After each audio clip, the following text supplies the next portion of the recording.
If we can't have growth, what can we do? Well, it turns out that we have the world's leading expert on how economies can be made to work without growing all the time. Peter Victor is a professor in environmental studies at York University in Toronto. He's the winner of the Boulding Memorial Prize for Ecological Economics and was the first president of the Canadian Society of Ecological Economics. He's also a pioneer in the modeling of low and no growth economies, or steady state economies, which puts him in a noble line going back to John Stuart Mill in 1848. Please welcome Peter Victor. Thank you, Tom, and thank you everyone for staying to the last part of the program today. And thank you to the hosts who invited me here to participate. It's terrible to be described that way, as the world's expert in something that I barely understand. But I'll do my best to share what insights I have with you and hope that we can together make some progress. So this presentation I'm going to give is on behalf of Tim Jackson as well as myself. Tim and I, as I'll explain a little later on, have begun to work quite closely together on these issues. So if you like what I say, you can think of me. And if you don't like it, then maybe you'll think of Tim. Look, if any of you have studied economics or opened an economics textbook, this is what you'll see. Some version of this, where our students are told that essentially what an economy consists in is firms who make goods and services, which they sell to households. The households send the money. Households are the ultimate owners for the land, labor, and capital. That is the bedrock of the economy. They supply that to firms in one way or another, for which they get paid. And so you have this cycle. And then what most economists look at is how to make this economic cycle just go faster, which we measure, broadly speaking, with GDP. I make this thing move so you get a better idea of what's going on here.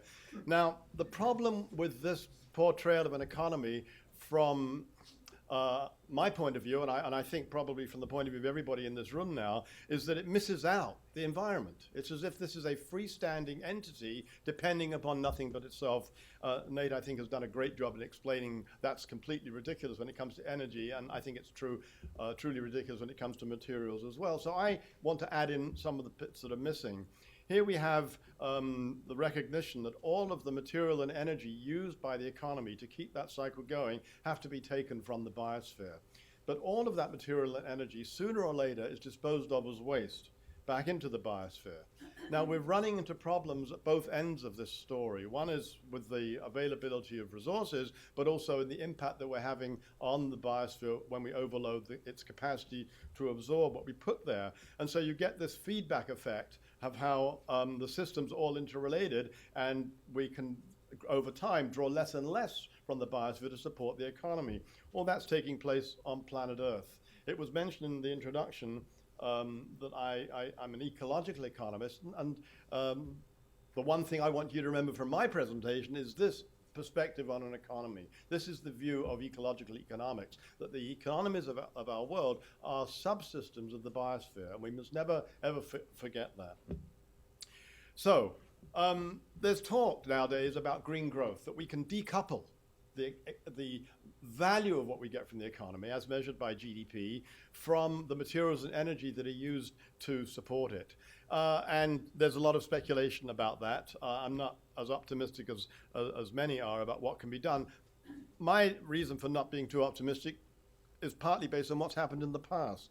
So this is data for all the member countries of the Organization for Economic Cooperation and Development, essentially all the rich countries, from 1990 to 2010. The blue line is the GDP and how it's grown over that period. The red line is what a lot of people who look at this information comment on, and it's the direct material consumption. So if you look at the materials that the OECD economies have taken, and by material I include fossil fuels, taken out of the biosphere to run the economy, taken from themselves, there's been that sort of partial separation. Certainly direct material consumption hasn't gone down, but there's what is sometimes called relative decoupling.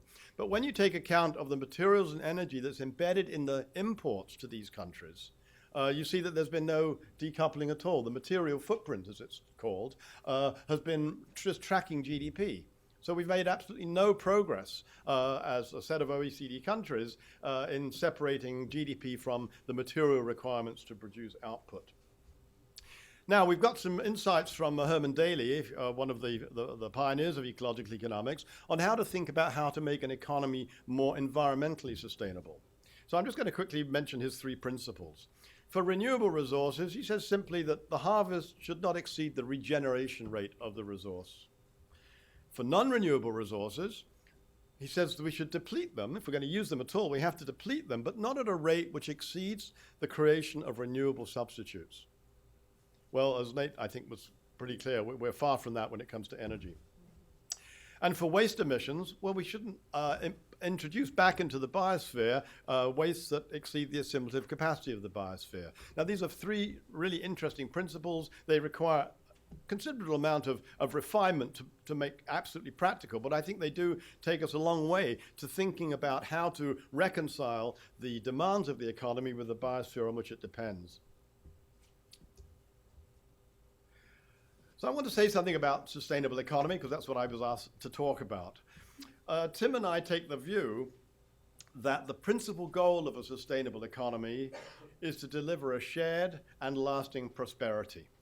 It's nothing to do with money. Money may come into it, but it's about prosperity. So let me give you a few comments on prosperity. Prosperity has a material component. I think none of us have any illusions about it not having that. But it goes far beyond the material. It includes our sense of identity, who we think we are, what we think of the communities we live in, our family relationships, and the various ways in which we pursue meaning in our lives. And the sort of the thumbnail definition of prosperity in our sense is that it's the ability to flourish on a finite planet. And Nate ended his talk by saying, well, we ought to be thinking about what we want to aspire to. I think we want to aspire to be prosperous, but we want to rethink what prosperity means. So there are many different ways of talking about a sustainable economy. Some people like to do it in terms of sectors. What do we want from agriculture? What do we want from energy? What do we want from transportation and so on? We take a somewhat different approach, and we look at it this way. We talk about enterprise. Enterprise is a broad term. It covers the private sector, but it covers co-ops, it covers farmers markets, it covers volunteer activity, it covers government activity, all the institutional forms in which enterprise can take place. This is how we organize human activity. For us to have a prosperous economy, we need employment. And not just any old employment. Work itself in a prosperous society would be work that the people doing it think is worth doing, not just doing it for the money that they get. Investment is key. I use investment here in the traditional economist way. It's the expenditure on buildings, material, equipment, infrastructure. It's that real investment. And the thing to remember about investment is it's what joins the present to the future. The buildings and equipment and infrastructure we put in place today has a very strong impact on what ourselves and those who come after us will be able to do in the future. So investment is critical, and if we're going to shift from where we are to a more sustainable, prosperous economy, it's very much by acting on investment that we'll get it done. You're not going to have investment without finance. And we've already heard some really interesting insights into some of the difficulties with our finance system. So one of the things we have to look at is whether the financial system we have is capable of carrying us towards a very different kind of economy, or whether the financial system itself has to be redesigned. And in the middle of all this sits governance. And governance here isn't just government, it's governance in all of the enterprises, all of the decision making, whether that's municipal, in my country, in the provincial or state level, or whether it's governance within companies, governance within NGOs. It's a whole domain in itself which requires inquiry and thought. Now, in terms of some of the modeling work that I've done,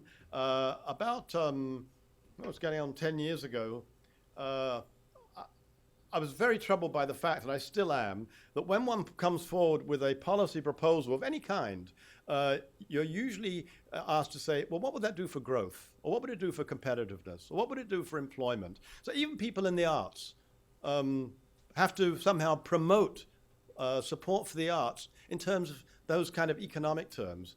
And somebody said to me recently, he said, nobody went to listen to the Toronto Symphony Orchestra in order to make GDP grow. I mean, it's just a mismatch. And yet that's what we do. So I set out to answer the following question. I said, can we have full employment, no poverty, fiscal balance, in other words, revenues more or less equal to revenues and expenditures matching at the government level, reduce greenhouse gas emissions without relying on economic growth. Not so that we would conclude and say, therefore we don't need growth in GDP, though that may follow from this, but to sort of take away this trump card that's so often played that if you can't show that what you want to do is good for growth, then you're not going to be able to do it. And I find that an absurd argument. So I built this model of the Canadian economy, which I called Logro, because I wanted to investigate scenarios without much growth. Now, to start with, I projected a business as usual scenario. So this says if the trends of the 30 years before 2005 were to continue into the future in Canada, broadly speaking, what would it look like? So there you see the black line, that's GDP per capita, that rises. We'd be over twice as rich in those terms in 2035 as in 2005 if those historical trends were repeated. The green line is greenhouse gas emissions. They would continue to rise almost as fast as GDP per capita. The blue line is unemployment. It rises for a while and then comes down again. The government's debt to GDP ratio was in decline in 2005, and if you project that forward, that would continue to decline. The brown line is the one that was a bit of a surprise to me, and it says that number of Canadians living in poverty would continue to increase over that period if the historical trends continued. So despite all of that economic growth in this scenario, there would be more poor Canadians at the end of the run than at the beginning. So then I looked at an alternative scenario. So can we do better? And I started introducing a variety of changes from 2010 to 2020, which I'll tell you about in a moment. And it delivered this scenario. You see gross domestic product rises but more slowly and then levels off. Greenhouse gas emissions come well down. Unemployment becomes lower than we've had it in half a century in Canada. The government's debt to GDP ratio is as healthy as it was before. And the human poverty index, I use the UN's human poverty index to measure poverty, comes down to be the lowest in the world. How would we bring that about? Well, by a number of things that I put into the model. I modeled it with balanced trade. Canada would buy and sell an equal amount with other countries. I reduced investment and stabilize the population. So those are three factors which give us that constant GDP per capita. For the greenhouse gas emissions, they come down because I introduced a carbon price. I'm sure you're all familiar with that term, but the idea being that if you have to pay to put greenhouse gases into the biosphere, then you will likely do it less, and there are many examples of that now. Unemployment comes down because I assumed a shorter work year. It's about 15% less per year, fewer hours per year on average in 2035 than in 2005. And that's an interesting story there because that is consistent with the way in which the work year was getting shorter in Canada up until the early 1970s. And then it sort of leveled off. All I did was to say, well, let's resume that trend into the future and see what happens. And there are many countries, particularly in Europe, where people are already working less on average than I've got in 2035 in that scenario. And then for poverty to come down, anti-poverty programs do work. And so I put some in the model. They're all funded in the model, and yet the government's debt to GDP ratio remains healthy. There are a few other complementary measures. I'll put them up as a quick list, but I'll just mention some of the highlights. I really think we need new meanings and measures of success. It's no good just to critique GDP. We have to have an alternative measure. There are a number of candidate measures, but none yet has attracted enough attention and enough support from the official agencies in our various countries. I think we have to have absolute limits on materials and energy and the waste and the way we use land. I don't think the piecemeal approach we've taken to that in the past has worked. Greener investment, our economies and our societies should be more local and less global. I think we overrate competition. It has its place, of course, but I think we underrate cooperation, which we should be encouraging. And we need a financial system that doesn't steer the real economy, but it serves it. Now, you've met me, and I wrote this book in 2008, which I've been drawing on so far. And here's Tim, and he wrote a book with a somewhat similar title, Prosperity Without Growth. His book, by the way, started out as a report to the British government. He was on the Sustainable Development Commission and wrote an earlier version of this. Very good report. You can get the report free on the internet, but you've got to buy his book if you want to read the book. Anyway, we met in this restaurant.